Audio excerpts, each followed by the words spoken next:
Kalau iman kita ingin kuat, ingin mantap, maka yang pertama, man amana billah, dia mesti yakin tanpa ragu pada semua ketentuan Allah. Ingat Bu ya, Pak ya, iman itu pengertian dasarnya yakin jangan ragu. Itu poinnya. Yakin jangan ragu. Ya, semua yang yakin-yakin itu sudah pasti amalan hati, Pak, Bu. Sudah pasti hati itu. Bukan amalan lisan. Kalau lisan bisa berubah. Kalau sudah sampai ke hati jadi komitmen. Ya, aku mencintaimu. Jangan percaya. Tuliskan cintamu itu dengan menuliskan namaku di buku nikah kita. Catat. Baik. Sebab cinta juga sama. Cinta itu kan masalah hati. Dari mata turun ke hati. Makanya ketika dilamar, ibu mengatakan kepada anaknya, sudah mantap belum hatimu? Yakin belum? Yakin itu amalan hati. Sentuhlah ia tepat di hatinya, maka ia akan jadi milik untuk selamanya. Hati. Ayo bikin status.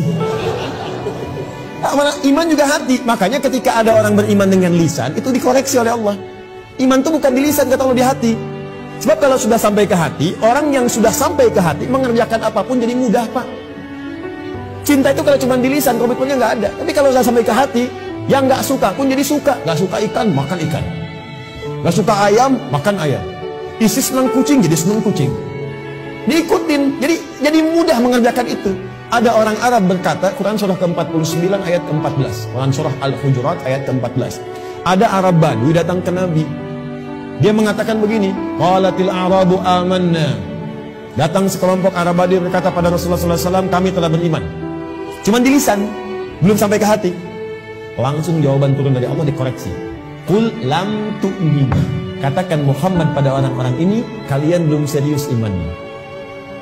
Walakin qulu aslamna. Tapi cukup katakan kami baru masuk Islam.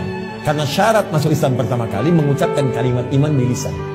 Asyhadu an la ilaha. Aku bersaksi bahwa tiada Tuhan selain Allah. Man amana billah, baru di lisan. Belum selesai ayatnya. Walamma yadkhulul imanu fi qulubikum. Sementara imannya belum masuk ke hati. Karena belum masuk ke hati, susah mengerjakan ketentuan Allah. Itu masalahnya. Jikalau kita sudah masuk ke hati imannya, mengerjakan apapun gampang, Bu, Pak. Gampang. Bahkan Allah belum perintahkan, sudah ditunggu. Oh, asar jam berapa ya? Oh, Masya Allah, jam 2.59. Dari jam 2 udah siap-siap. Padahal asarnya masih 1 jam lagi. Tuh. Ya, ada yang subuhnya itu kan jam 4:06. Ini jam 3 udah bangun. Padahal subuh aja belum. Subuh aja belum. Tapi kalau iman gak masuk ke hati, cuma di lisan aja, jangankan sebelum tiba waktu, habis waktu pun gak kepikiran juga. Allahu Akbar, Allahu Akbar. Adzan duhur bunyi. Oh, adzan apaan tuh? Subuh apa asar? Oh, subuh apa asar? Belum duhur. Kan bayangkan. Udah adzan masih jawab juga. Baru adzan belum qomat, tenang aja. Tuh. Khutbah Jumat juga yang sangat penting Jumatan. Allahu Akbar, Allahu Akbar. Wih, bro. Udah adzan nih, terlambat kita. Tenang aja, khutbah kan ada 2. Khutbah pertama aja belum. Jadi Anda bayangkan, nunggu khutbah terakhir. Tuh. Ini rumus-rumus yang ringan untuk darurat kadang-kadang dipakai dalam keadaan yang tidak penting. Siapa innama ju'ilal imamu liyutamma bi faqratul imam qiraatul ma'mum. Ya, imam itu dijadikan untuk diikuti. Kalau imam makmum nggak mampu mengejar bacaannya imam, maka qiraatul imam, bacaan imam sudah terwakili, mewakili bacaannya makmum. Karena itu orang yang dapati imam sudah ruku, segera ikut ruku. Nggak usah baca lagi takbir Allahu Akbar, Allahu Akbar, langsung ruku. Itu sudah dapat 1 rakaat. Jadi kalau Anda rakaat pertama subuh, kemudian mengejar imam sampai ke masjid, tiba-tiba sudah ruku, ikut ruku. Langsung Allahu Akbar, langsung ruku dan sudah mendapatkan 1 rakaat. Ya makanya disebut ruku, dapat 1 rakaat. Dan jangan nambah lagi, jangan terlampau soleh, ya. Ya kecuali kalau imam i'tidal, maka dianggap sudah kehilangan 1 rakaat. Maka tambah kemudian 1 rakaat lagi. Ya, tapi jangan salah mengamalkan. Allahu Akbar, Allahu Akbar. Allah masih azan, tungguin ruku aja bentar. Tungguin disuruh Allahu Akbar, lumayan. Paham ya? Jadi kalau imamnya masih di lisan, imannya masih di lisan, itu untuk amal saleh itu tidak mudah. Tidak mudah. Makanya yang pertama kata Allah mesti yakin dan ragu. Maka kalimat di dalam Qur'annya sebelum menyebut kata iman dibukalah kalimat yakin dan ragu. Dzalikal kitabul la raiba fihi. Dalil siapa mutakin nih ayat 3-nya alladzina yu'minuna bil iman. Maka iman itu mesti yakin. Karena itu kalau iman kita ingin mantap, yang pertama kali harus dilakukan mesti yakin dengan semua ketentuan Allah. Jangan pernah ragu. Jangan pernah ragu. Kata Allah salat, yakin, pasti baik. Kata Allah zakat, yakin. Kata Allah warisan 2:1, yakin. Kata Allah jilbab untuk perempuan, jilbab. Perempuan yang jilbab, laki-laki jangan pakai jilbab.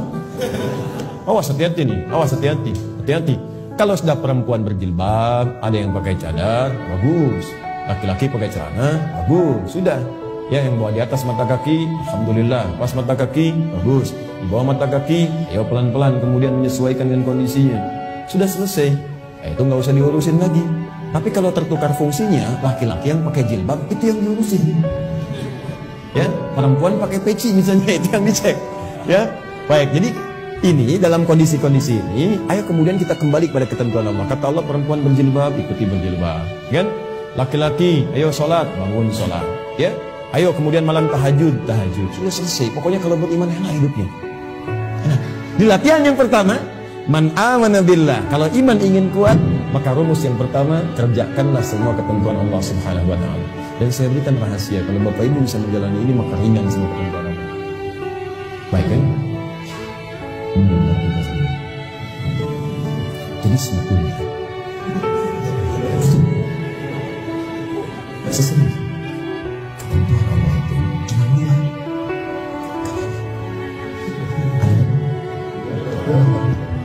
Ya, itu rahasia. Itu sesungguhnya ketentuan Allah itu cuma dua. Ada berapa? Dua. Kalau bukan perintah, pasti larangan. If'al wala taf'al. Do it, live it. Kerjakan, tinggalkan. Nggak banyak, Bu. Cuma berapa? Dua. Kalau nggak kerjakan, tinggalkan. Maka kalau kita ingin kuat imannya, tinggal keluarkan apa perintah Allah, apa larangannya. Dan sederhana, yang diperintahkan kerjakan, yang dilarang tinggalkan. Itu aja komitmen. Tenang hidup kita. Terus nggak usah terlalu kreatif. Ya. Kalau kreatif jadi lebih capek nantinya. Ya, makanya di dalam Quran itu ayat-ayat hukum cuma 300, Pak. Bayangkan 6.236 ayat yang hukum tentang hukum itu cuma 300. Karena Allah menginginkan kita nggak terlalu capek. Udah kamu sholat subuh 2 aja, jangan banyak-banyak. Ya Allah, kenapa subuh aja nggak 4 sekalian, kan baru bangun. Nah, baru bangun aja kamu susah. Kedua, sederhana, pokoknya sederhana lah. Kerjakan, tinggalkan. Itu aja. Ini yang dikerjakan, ini tinggalkan. Kata Allah nih, kerjakan. Salat, kerjakan. Puasa, kerjakan. Lisan baik, mata lihat yang baik. Udah, yang ini tinggalkan. Jangan mencuri, jangan dusta, jangan bohong, jangan ini. Udah selesai. Cuman kerjakan, tinggalkan. Gampang ya diucapkan.